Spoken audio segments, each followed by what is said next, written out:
Hello बच्चों। तो आज हम डिस्कस करने जा रहे हैं 2023 के जो जेईई मेन का पेपर हुआ था हमारा फेज 2 वाला, उसको डिस्कस करते हैं। तो सबसे पहला क्वेश्चन हम लेते हैं फिजिक्स से, जिसमें आपको दिया गया है कि एक पार्टिकल जो है वो कांस्टेंट स्पीड से एक सर्कुलर मोशन कर रहा है और हमें बताना है कि जो रेशियो है, मतलब जो रेशियो आएगा आपका instantaneous speed and average velocity का, इनके मोड का जो रेशियो आएगा वो हमें फाइंड आउट करना है। मीन्स पार्टिकल आपका v स्पीड से चल रहा है and after turning by the angle of π/2, इसका जो है आपके पास क्या होना चाहिए, एक तो इंस्टेंटेनियस वेलोसिटी होगी, साथ में दूसरी आपके पास वेलोसिटी आपको निकालनी है एवरेज वेलोसिटी। उसका मैग्नीट्यूड आप ले सकते हो बिकॉज आपको क्या निकालना है, ओनली रेशियो निकालना है। तो आप कैसे कर सकते हो, हमें पता है कि अगर कोई पार्टिकल कांस्टेंट वेलोसिटी से अगर चल रहा है तो उसकी जो वेलोसिटी होती है that will be denoted by omega R, और यहाँ पर भी अभी भी जो आपकी स्पीड होगी वो ओमेगा आर ही होगी। तो वी इंस्टेंटेनियस तो आपकी ओमेगा आर ही हो जाएगी। बट जो आप एवरेज वेलोसिटी निकालोगे तो एवरेज वेलोसिटी क्या होता है बच्चों, एवरेज वेलोसिटी होता है total distance upon total time. तो यहाँ पर अगर आप देखोगे तो टोटल डिस्प्लेसमेंट जो है आपका वो कितना हो गया है, यहाँ से लेके इस पॉइंट तक अगर पार्टिकल गया है तो जो डायरेक्ट लाइन होती है ज्वाइनिंग वाली that is known as the displacement. और इसका जो मैग्नीट्यूड होगा वो कैसे निकाल देंगे आप, ये आर है, ये भी आर है। So here will be 45 degree and here will also be 45 degree. So this will comes to out to be under root 2r। So we average will be under root 2r upon delta T. अब question ये बनता है कि ये delta T की value हम कैसे निकाल के लाएं। डेल्टा टी कैसे निकालोगे आप, डेल्टा टी निकालोगे आप सर्कुलर मोशन से। किस तरीके से निकाल सकते हो, जैसे देखो omega into T will be equals to जो एंगल इसने स्वाइप किया है π/2। So T will be upon 2 omega. So now we can replace the t value of t. So v average will be equals to under root 2r upon, यहाँ से t की value इस पे put कर देंगे pi upon 2 omega. सो v इन upon v average का जो ratio आएगा अपने पास वो आएगा ओमेगा r। तो यहाँ से जो आपके पास आएगा पाई अपॉन 2 ओमेगा जो है आपका डिनोमिनेटर में आएगा। तो R R cancel, omega omega cancel, तो पाई अपॉन 2 अंडर रूट 2। और आपको बताना था वैल्यू किसका, pi upon X under root 2। So X will be 2। तो इस तरीके से आप जो है क्वेश्चन को सोल्व कर सकते हैं। आपको क्या करना था, सबसे पहले डिस्प्लेसमेंट निकालना था। और डिस्प्लेसमेंट क्या होता है, इनिशियल पॉइंट और फाइनल पॉइंट को ज्वाइन करने वाली लाइन के अलोंग होता है, उसकी लेंथ निकाली आपने, डिवाइडेड बाय आपको टाइम निकालना है। तो टाइम निकालने के लिए क्या लगाओगे आप, omega T is equal to theta. T की वैल्यू क्या आ जाएगी, वही वैल्यू यहाँ पुट कर दोगे। देन आपका क्या है, क्वेश्चन सोल्व करने के लिए लास्ट में क्या निकालना है, रेशियो निकालना है। तो ये करोगे आप तो आपको इजीली आंसर मिल जाएगा। तो सेकंड क्वेश्चन हम लेने जा रहे हैं जेईई मेन का ही। इसमें क्वेश्चन है आपको दिया हुआ है कि जो एक गैस है, उस गैस को जो आप हीट दे रहे हो वो दे रहे हो क्या, 1000 वॉट की जो है आप हीट दे रहे हो। एंड जो आपका वर्क डन है वो वर्क डन आ रहा है कितना, 200 वॉट वर्क डन आ रहा है। तो इस हिसाब से आपसे क्वेश्चन क्या पूछा गया है इस सेकंड वाले क्वेश्चन में कि rate of change of internal energy of the gas क्या होगा। तो हमें पता है कि rate of change of gas की इंटरनल एनर्जी कैसे निकालेंगे, हम फर्स्ट लॉ लगाएंगे थर्मोडायनामिक्स का। तो फर्स्ट लॉ क्या बोलता है हमें कि delta U change in internal energy will be equals to heat given to the system minus work done by the system. तो इन सभी की अगर मैं रेट की फॉर्म में लिखना चाहूँ सभी को, तो क्या कर सकता हूँ, सभी को डेल्टा टी से भी मैं डिवाइड कर सकता हूँ। तो delta Q upon delta T minus delta T by delta W. तो यहाँ से हमें ये रेट चाहिए, हमें इंटरनल एनर्जी के इंक्रीज होने की। तो यहाँ पर आपको डेल्टा क्यू जो दिया हुआ है वो कितना है 1000 वॉट है। ये टोटल वैल्यू आपके पास 1000 वॉट आ जाती है, माइनस जो आपका वर्क डन है दैट इज 200 वॉट, बिकॉज ये आपकी डायरेक्ट वॉट में ही आंसर आ जाएगा, बिकॉज एनर्जी बाय टाइम आप लिख रहे हो यहाँ पर, तो सिंपल आपके पास जो आंसर आएगा that will B 800 what, means 800 joule पर second will be your answer. तो बच्चों एक एनएलएम से रिलेटेड जो हमारा क्वेश्चन आया है, एसएचएम और एनएलएम साथ में है एक तरीके से, उसमें एक स्प्रिंग आपको ऐसा दिया हुआ है, उस स्प्रिंग के साथ में एक मास दिया हुआ है, इस मास के साथ दूसरी साइड में आपको एक और स्प्रिंग भी दिया हुआ है। ऐसे दो स्प्रिंग है, इनके बीच में आपको क्या दिया है, गिवन एक स्मूथ प्लेन है जहां पर कोई भी आपका फ्रिक्शन नहीं है, म्यू 0 दिया गया है आपको, एंड एक स्प्रिंग का कांस्टेंट जो है फोर्स कांस्टेंट K1 है, एंड सेकंड स्प्रिंग का कांस्टेंट K2 है, इसका मास m है, और आपको बोला गया है क्या, फाइंड द टाइम पीरियड। तो आपको अगर टाइम पीरियड निकालना है तो आप कैसे निकालोगे टाइम पीरियड, अगर आप इसको थोड़ा सा क्या करोगे, डिस्प्लेस करके देखोगे, चेक करोगे, एंड देन आप फोर्सेज लिखोगे, तो आपको क्या पता लगेगा दैट जो यहाँ पर जो फोर्स लग रहा है, वन स्प्रिंग जो है आपकी क्या हो चुकी है, इधर वाली जो स्प्रिंग है वो x डिस्टेंस से क्या हो चुकी है, कंप्रेस्ड हो चुकी है। तो ये वाली जो स्प्रिंग होगी आपकी, ये आपका ब्लॉक पर क्या लगाएगी, पुशिंग फोर्स लगाएगी इस साइड में, जिसकी वैल्यू क्या होगी, kx होगी, या यहाँ पर जो आपने दिया था, इसको कांस्टेंट का नाम दिया था K2, तो K2x आपका लेफ्ट साइड लगेगा। एंड ये वाली जो स्प्रिंग है आपकी फर्स्ट वाली, ये वाली जो फर्स्ट स्प्रिंग है, इसमें एक्सटेंशन आ चुका है और ये पुल हो चुकी है बाय x लेंथ, दोनों की जो है लेंथ क्या रहेगी, बराबर ही रहेगी इस तरीके से। तो यहाँ पर जो फोर्स लगने वाला है वो अपोजिट डायरेक्शन में ही लगने वाला है, जिसकी जो वैल्यू आएगी वो कितनी आएगी, K1x। तो टोटल जो फोर्स आने वाला है that is opposite to the K1x minus K2x is equals to, यहां से देखो K1 प्लस K2 बाहर आ गया आपका, एंड x। तो एक तरीके से जो ये इक्वेशन आपको दिख रही है, ये दोनों स्प्रिंग जो है एक तरीके से पैरेलल की तरह बिहेव कर रही है। जब पैरेलल की तरह बिहेव कर रही है, तो यहाँ पर आप K1 प्लस K2 को नए कैपिटल K से भी रिप्लेस कर सकते हो। तो जो टाइम पीरियड आपका आएगा that will be 2 pi under root m by K1 plus K2। So this is your answer. Next question हम सोल्व करते हैं। इस क्वेश्चन में आपको क्या दिया है, जो एक स्प्रिंग है और जो स्प्रिंग है इसकी जो नेचुरल लेंथ है दैट इज 20 सेंटीमीटर, यहाँ से लेके यहाँ तक जो लेंथ है आपकी, जो नेचुरल लेंथ है आपकी L0 दैट इज 20 सेंटीमीटर, और आपने यहाँ पर प्लेस कर दिया है क्या, एक 100 ग्राम मास का जो है एक ब्लॉक आपने प्लेस कर दिया है, और ये जो सारा सिस्टम है कहाँ पे रखा हुआ है, एक हॉरिजॉन्टल सरफेस पे रखा हुआ है। एंड ये जो स्प्रिंग है, इसका स्प्रिंग कांस्टेंट है 7.5 न्यूटन पर मीटर आपको गिवन है। नाउ आपको बोला गया है कि जो ब्लॉक है, इस ब्लॉक को ऐसे हॉरिजॉन्टली क्या किया गया है, रोटेट करवाया गया है, और आपसे पूछा गया है कि टेंशन क्या है और स्प्रिंग में एक्सटेंशन क्या है। Find the tension and extension in the spring, कितना ये एक्सटेंड हो चुका होगा।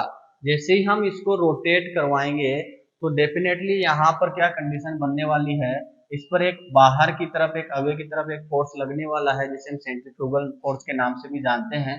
तो ये पर यहाँ पर क्या होगा, स्प्रिंग में थोड़ा स्ट्रेच आ जाएगा। तो स्ट्रेच आने की वजह से जो सेकंड कंडीशन आपको दिखने वाली है वो कुछ इस तरीके से होने वाली है।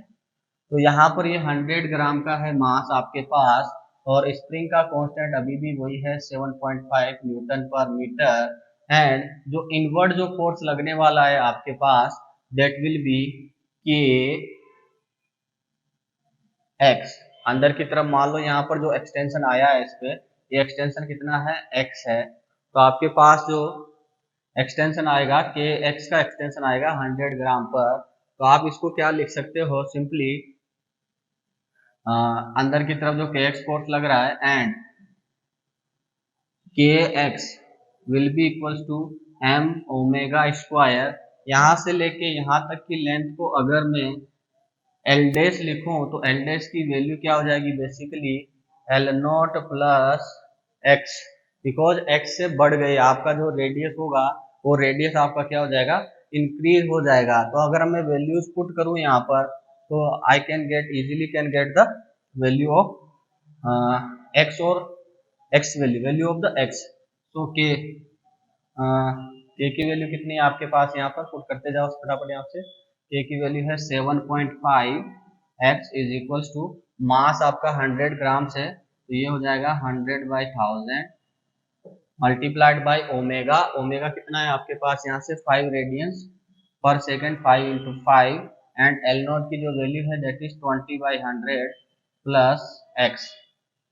यहाँ से अगर हम और आगे कैलकुलेट करते जाएं इसको तो ये 200 से 100 से 2 जीरो कट गया, यहाँ से 5 से 2, यहाँ बच गया 5/2, तो 7.5 एक्स इज इक्वल्स टू, यहाँ से देखिए आप इसको कर सकते हैं, कट कर सकते हैं, 2 से 10 से 10, 2 से 5, यानी ये 5 आ जाएगा यहाँ पर आपके पास।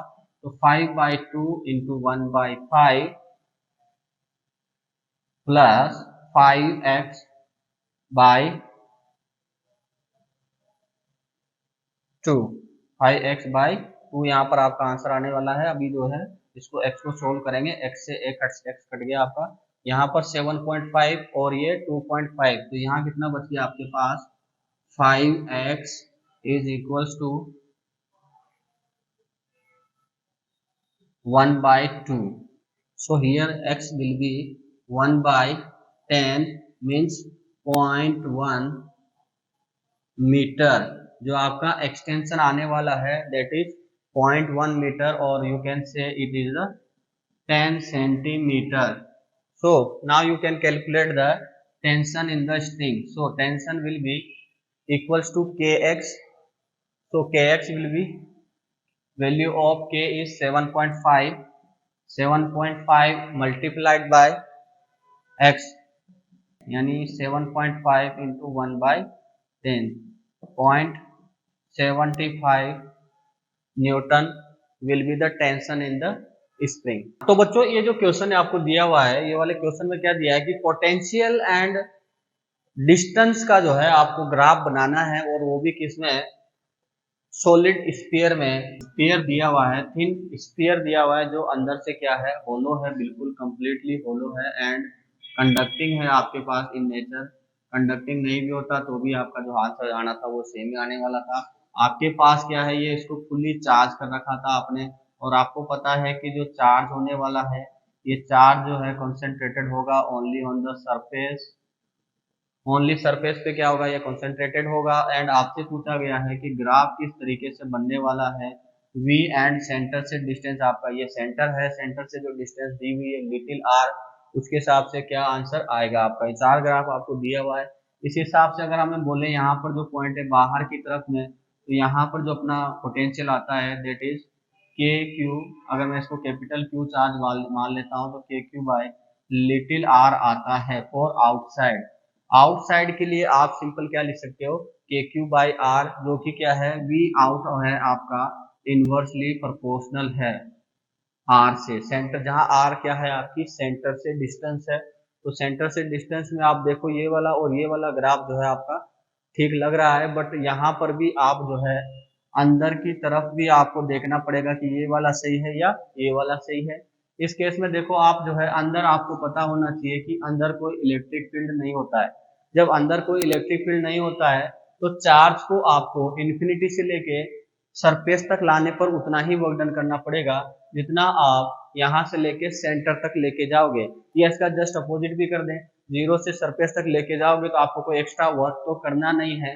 तो वैसे पोटेंशियल का मतलब ही यही होता है कि सिंगल यूनिट चार्ज को इन्फिनिटी से लेके उस पॉइंट तक लाने में आपको कितना वर्क डन करना पड़ता है। तो जहां पर सरफेस पर तक लाने पर जितना वर्क डन किया है उतना ही वर्क डन कहाँ तक लाने में हो रहा है, सेंटर तक लाने पे हो रहा है। मीन्स अंदर की तरफ कोई भी वर्क डन नहीं है, जब कोई भी वर्क डन एक्स्ट्रा ऐड नहीं हो रहा है तो पोटेंशियल क्या रहने वाला है आपका, सेम टू सेम रहने वाला है। तो यहाँ पर आपके पास क्या आना, इन दोनों ग्राफ में से कौन सा ग्राफ सही होने वाला है आपका, ये वाला।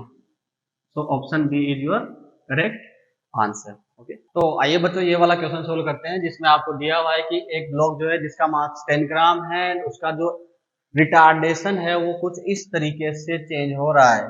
मतलब जैसे जैसे आप लेंथ डिस्प्लेसमेंट बढ़ाओगे, आपका रिटार्डेशन भी क्या होता जा रहा है, बढ़ता जा रहा है। और आपसे पूछा क्या गया है क्वेश्चन में कि लॉस इन काइनेटिक एनर्जी ये दिया हुआ है।